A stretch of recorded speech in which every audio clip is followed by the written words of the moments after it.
Welcome to the lecture on portfolio diversification. So, in the last lecture we discussed about the assets x, y or z and w, and we had seen that how if they are positively correlated and if they are negatively correlated, then how the risk or rate of return is affected. And we have seen that normally you prefer to have the assets to be negatively correlated. So, that way in one case if there is the negative return, then that can be compensated. So, that was the situation in the earlier lecture. So, in the previous lecture. Now, in the previous lecture if you recall, what we have seen that you had two assets x and y, and similarly you had the asset z and w, and the probabilities were assigned, and the probability values PRI was there. So, that was for the KI. So, for K1, K2, K3, K4 and K5 the probability values were 20%. So, it is and then 15%, 25%, 18% and 22%. So, that was the probability values for the different returns that was return values. And if you look at these Ki values, that is so this is K.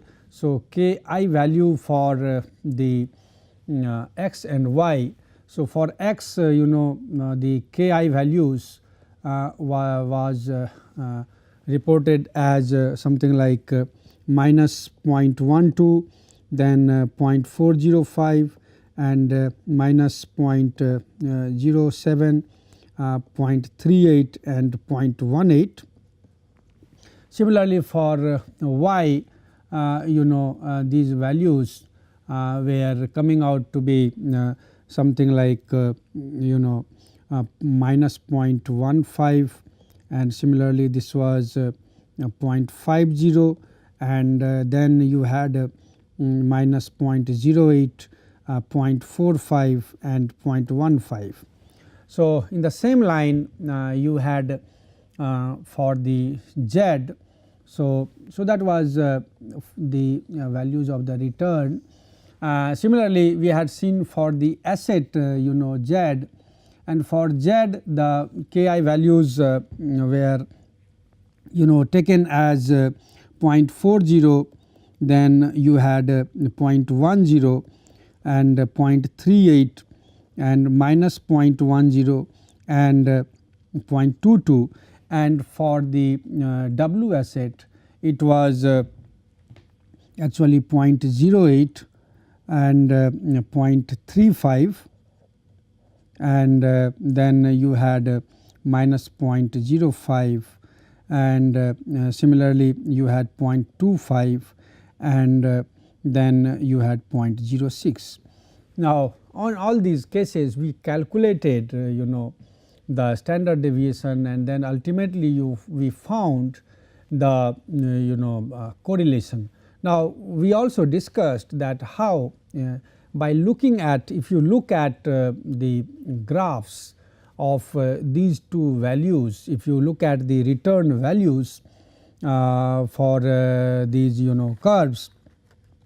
So, what you see that in this case it is so wherever it has negative values and 0.15 or 0.12, then it became positive 0.440. So, it also became 0.40. So, basically if you plot the graph for the return and the values. So, in that case what you see is that the curves for A, suppose it goes like this, and for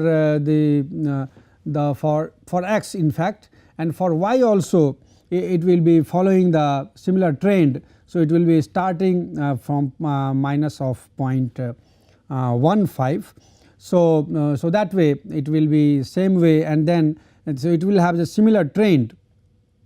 So it will go further, it will also go start, and then further it will be dipping. So then that way same. So what you see that they have the whenever one is increasing, another is also increasing, one is decreasing, another is also decreasing. Now in this case, if you look at their curves, what you see that in this case if it is 0.40, so in that case it starts from here, it from 0.40 it goes to 0.10, then it goes to 38, then it goes to minus 0.1, and then it goes to 0.22.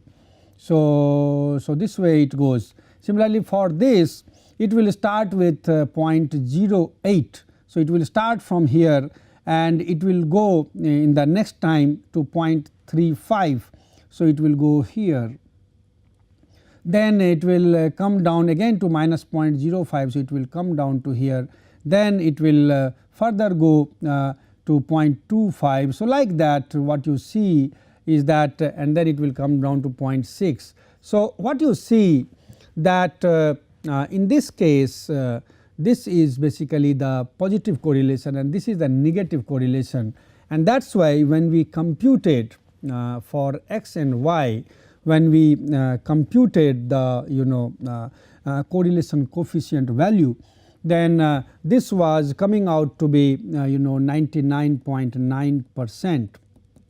So this was the correlation x y. So that is what we calculated, and this was coming out to be 99.9%. So quite extremely positively correlated, and that is why when your risk will be for this return will be high. So if it is very likely, so if you go, if it goes in the negative direction, then that risk is basically you are multiplying, you are making it go higher and higher.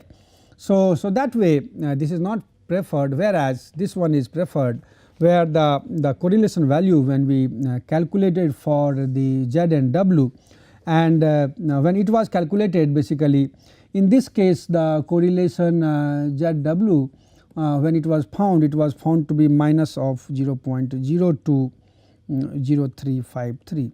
So what you see that in this case it is negatively correlated, and no, it was basically the covariance, and when we calculated the correlation it was minus of, so it was the covariance in fact, and correlation was found out to be minus of 0.973.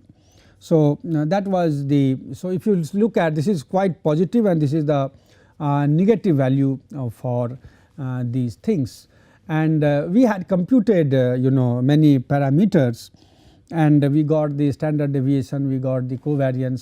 So that was discussed. Now what does it show further when you combine the assets? So if you combine the assets, in that case if you take x y, so in that case the point is that how it is going to see that the risk what the value which you get, the standard deviation what you are getting, how does that affect when you combine the assets. So when you are combining the assets, in that case you have to calculate these values. So this is 0.12 and this is 0.15. So when you are combining, in that case this will be 0.12 plus 0.15 by 2. So we are taking the average of the two returns, so it will be minus of 0.135.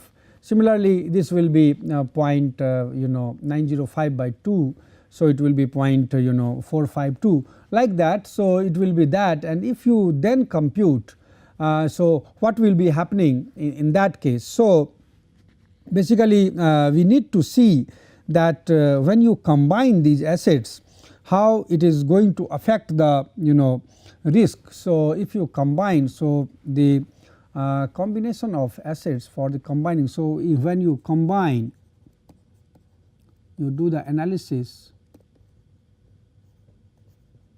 on combining asset x and y,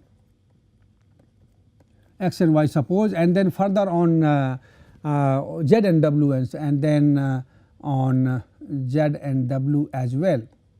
So what will happen that when you take the combination of the assets, so your return, the return which you are getting, like you have K1, K2, K3, K4 and K5. Now for these values, basically when you combine, so that will be Ki xy.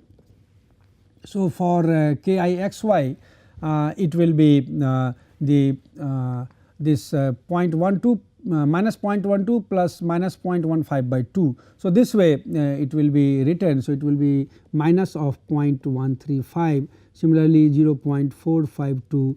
Next data is basically minus of, if you look at this value, minus 0.07 and minus 0.08, so it will be minus 0.075. So minus of 0.075. So this way the values can be written as 0.415 and also 0.165. So similarly you can write Ki zw, and Ki zw, if you compute what you see that in this case it will be 0.40 plus this 0.08 by 2. So it will be 0.48 by 2, so 0.24. So 0.24, then it will be 0.225, then this will be basically 0.33 by 2, so 0.165, like that. So it will be going like that. So it will be 38 and minus 0.05. So as we discussed that it will be 0.24, so it will go like this, will be 0.24, then it will be 0.225, then it will be 0.165, 0.075 and 0.14. So this is once you combine the assets, and then you know that the PRI was already defined, it was 20%, then you have 15%, 0.25, 0.18 and 0.22. Now the thing is that based on that you will be finding the Ke xy, and so that will be the addition of them. So addition of them will be it will be like 0.164. Similarly for the for ZW it will be coming as 0.169. So it will be Ke xy will be 0.164, and that will be for all, and Ke ZW it will be there, so it will be there for all, so that will be 0.169. So that will be Ke xy will be the summation of all this by 5. Similarly for the Ki ZW it will be 0.169. Now based on that, based on all these values, you can find the standard deviation, and you can find the correlation and covariance values.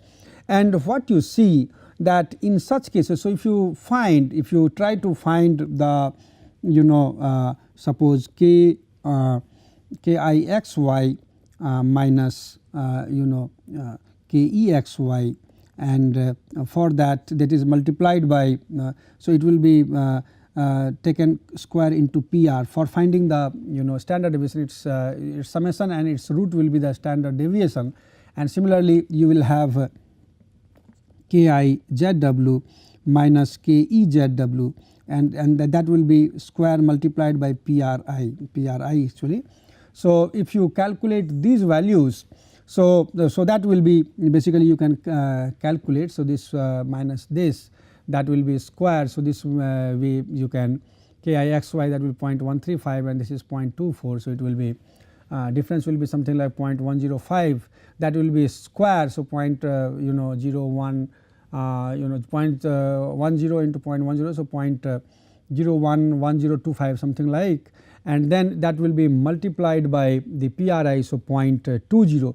So that way you will have these values, and this value if you add, so you have to sum them, and if you sum these values, this will be coming as 0.038, and similarly if you sum this value, this is coming at 0.0032.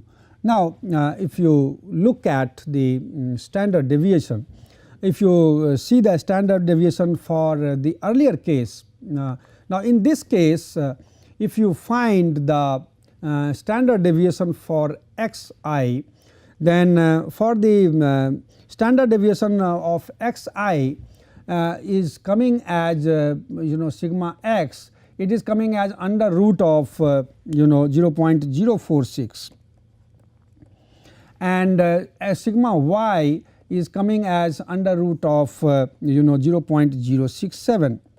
So, you can write here. So, sigma x, if you look at, it will be under root of 0.046 and sigma y will be under root of 0.067. Now, if you see that if you are combining, then this standard deviation which you are getting, this is going to be lesser than the either of the two. So, when you combine the asset, it is going to be quite smaller. Now, the situation is even better if you look at, so but what you see that the asset x and y, they were positively correlated, and even in those cases when you are combining the assets, in those cases the standard deviation, which basically will be talking about the risk and all that. So, that is basically decreasing with respect to the loan assets like x or y. Similar will be the case of the z and w, sigma z which we were computing. Now, sigma z was basically the under root of 0.0339 and sigma w was computed out to be under root of 0.0129. So, what was seen that if you look at this value and this standard deviation will be square root of this. So, in fact, this is less than 0.0339 or 0.0129 and this value is even smaller than this. So, what we see now, this value or this value, and this standard deviation will be square root of this. So, that should not be misunderstood. So, what you see that even for them it is quite even smaller. So, this value becomes quite small. So, the thing is that first of all the risk will be primarily depend upon the correlation coefficient values. If they are negatively correlated assets, in that case you have the chances of less risk, and then if you combine the assets, then you have always the chance to reduce the risk. That is what is being observed. Now, what is happening that in that case you can see that there are certain way. So, by which you can combine these two assets. Now, what we see that when you are combining the assets, the risk is certainly one is the that return this ki and all that. So, how that return is going to be changed and how the risk is going to be changed, that has to be computed. So, this can be understood basically by a graph, because from the A to B, when you are combining the assets, then you can see by looking at the graph you can explain that if you what we see that you have asset A, so that has the expected return, that is Ka, and similarly you have the so that has some risk level of A, so that is sigma A, and similarly for B if we get the risk level of or standard deviation is sigma B, then there are three combinations, two extreme combinations and one one more combination that can be originated or that can be inferred, and that can be understood like this, that one extreme combination is that it will go through this straight line. So, it basically will be increasing the standard deviation, and it is basically the case of positive correlation and your return will vary in between. And the second one is that when it is negatively correlated, then in that case it will move through this line. So that will be your, so if this point is A and this is B, and this point will be C and this return will be KC. So the second will be this, and the third the in between, the when you are in normal case, when it is positively or negatively correlated. So it is most likely to occur in such cases. So that is common combination, and in that case the variation is going like this. So basically this is the third case where how these return and risk are going to be correlated. So that is seen. So this is how there are three basic combinations, three basic ways to combine the two assets, and this will show that how you can expect, how you can calculate the values of the K or so KC, how that will be. So its expected return and what will be the respective standard deviation. So these are the three ways by which you can represent them. Now based on that, so there has been further the modification given by the Markowitz, and that is known as the Markowitz two asset portfolio, and he has also talked about the risk and return, and there also he has shown that how these risk and return portfolio construction or these graphs are seen. So that we will see in the case of the Markowitz two asset portfolio. So Markowitz two asset portfolio, basically portfolio, it will be talking about the risk and return, the portfolio risk and return, basically in which the diversification of assets will be in certain proportions. So in the earlier case, what we saw that we are basically taking the average and then see the effect on the return and the risk. But what Markowitz has suggested that when you are basically giving the unequal percentage of investment, in those cases how that return and risk can be calculated. So for that suppose you can understand it with one example. Suppose that you have two different choices of stocks. So you have two different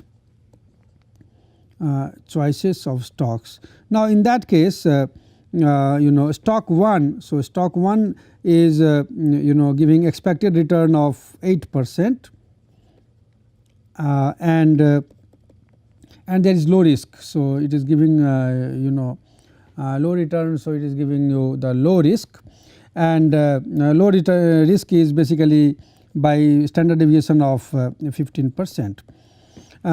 So that will be not a standard deviation, it will be represented by a standard deviation. So it is 15% of risk, you can say. Similarly you have the stock 2, and stock 2, it is giving you the expected return of 15%, and you have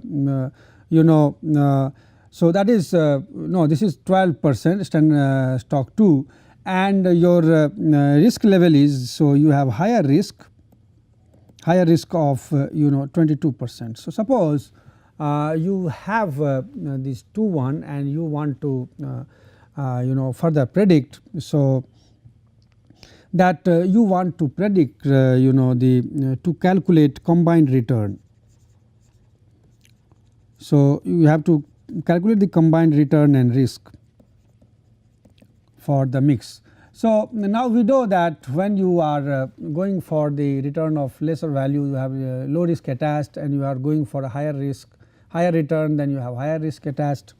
Now what is also the input is that the portfolio manager is going to invest 55% to stock 1. So, portfolio manager decides to invest 55% in stock 1 and the rest is 45%. So, and 45% in 2. So, that way because risk is less. So, he has thought of putting 55% in 1 and 45% in 2. Now, if you look at the portfolio rate of return, so that will be the weighted average of the 2 returns. So, that will be weight 1 into K1 plus weight 2 into K2. So, weight 1 is 55%. So, it will be 0.55 and return is 8%. So, it will be 0.08.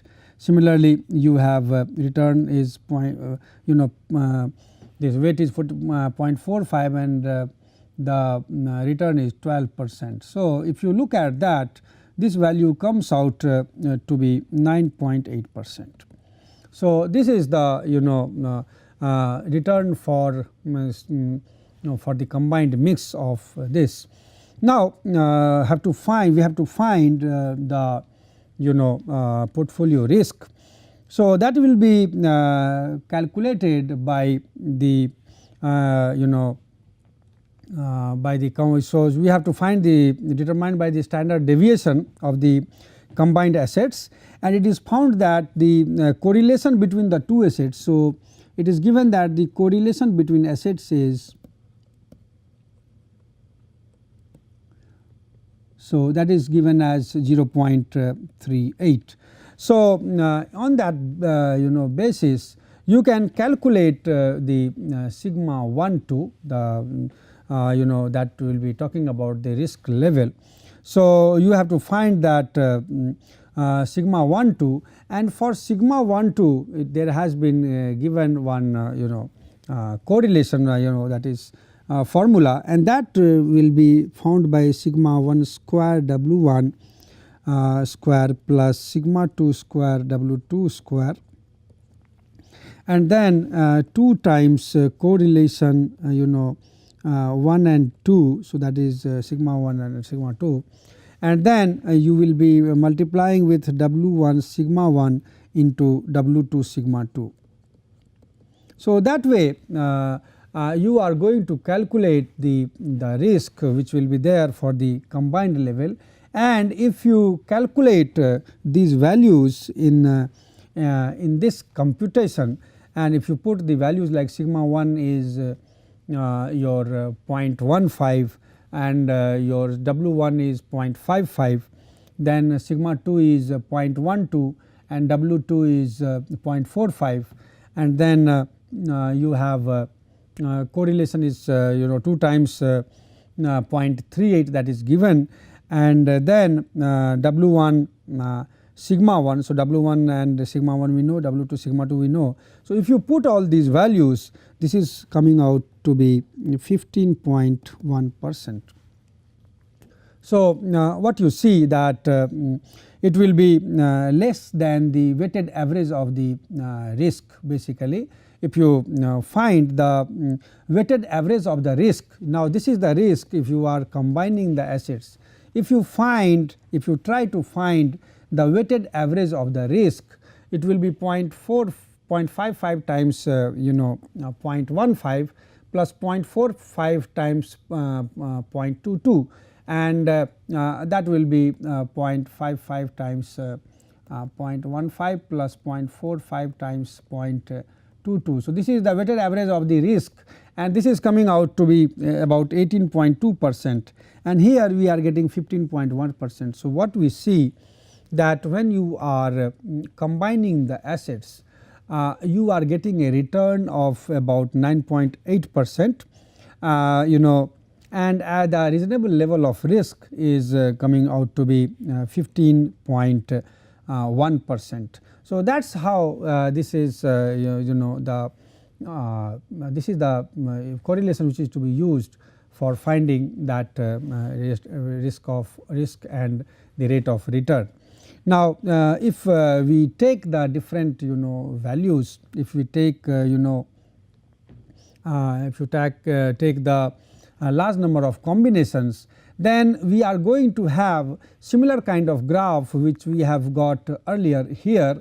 So, we are going to have the similar kind of graph, and this area which is shaded, this is basically known as the broken egg type of shape, and this talks about the different situations basically, and you will have the different positions where some of the cases will be talking about the very high risk and there are the certain regions are basically denoted by the portfolio. It is the Markowitz efficient portfolio curve. So, that we can see from the graph. So, next we are going to discuss about the term that is known as the risk free rate of return. Many a times when people are investing in stocks, so they have different levels of returns and also risk associated with that, and also you have the situations like you have the government or sometimes the certain municipality or so, they are giving certain minimum risk, that is that will be giving you the risk free return of 5%, that is there is no risk. So, basically that will be coming to a situation like you have so what happens that the risk free rate of return. So, you will have a risk free value that is known as risk free, and some value is basically given, and that basically will be applicable when you are going to have the lending or borrowing in certain cases. So, that this case will be talking about when you are going for the lending or we are going about the borrowing cases. So, when we analyze these risk free assets, suppose a person wants to split his investment into asset A, and suppose and also one risk free, that is by the municipality. So, suppose the A yields about 12%, and so A will be here, that is it is giving you the 12% return, and the and he is going to talk about he is going to invest also in the risk free So, this 12% return, for that he has a risk level, certainly it will be risk level of suppose 15%, and then you have basically the risk free that is giving him the 5%, and suppose you have so he puts 60% in the case of the A and 40% for B. So, in that case for 40% B means that is so this is for A.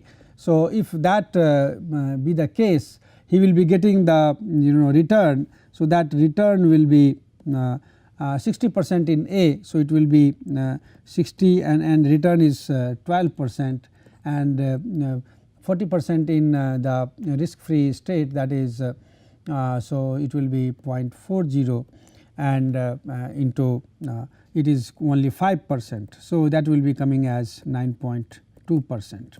And if you look at the risk level, so level of risk will be basically 0.40 into 0 plus 0.60 into 0.15. So, it will be basically 9%. So, that is what will be the case in the case of the risk free values. Now, if so he will be at somewhere at this point B. So, that way this is normally when he is investing in that, and if suppose he is basically going for if he is completely, if he is you know if his whole amount whatever he has and he has borrowed the same amount, and then he is investing that in asset A alone. In that case, if you look at the return, if he is investing the twice the amount he has certain amount, that amount and some amount he has borrowed also. So in that case his return will be 2 into 0.12 minus 0.05. So it will be 19%, and then if you look at his risk, so it will be 2 times 0.15 plus 0.05 into 0. So it will be 30%. So basically he is coming to this, this is your 19% of his return he is getting, but at a very high risk of 30%. So depends upon that how much percentage he is putting where, and then how this risk free rate of return is being calculated.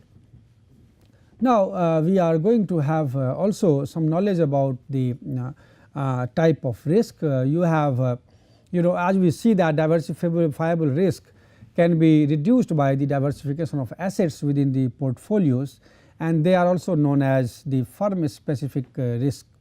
So they are related to the internal conditions and circumstances and varies from firm to firm. So they are also known as the unsystematic risk.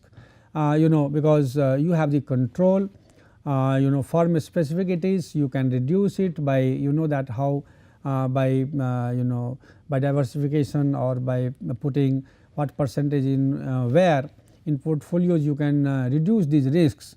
So they are known as the diversifiable risk, whereas there is another type of risk which is known as the undiversifiable risk, and it is in general is general and market related. So this will be because of the circumstances and conditions, like you have many a times you have the war situations or inflation or political crisis or so.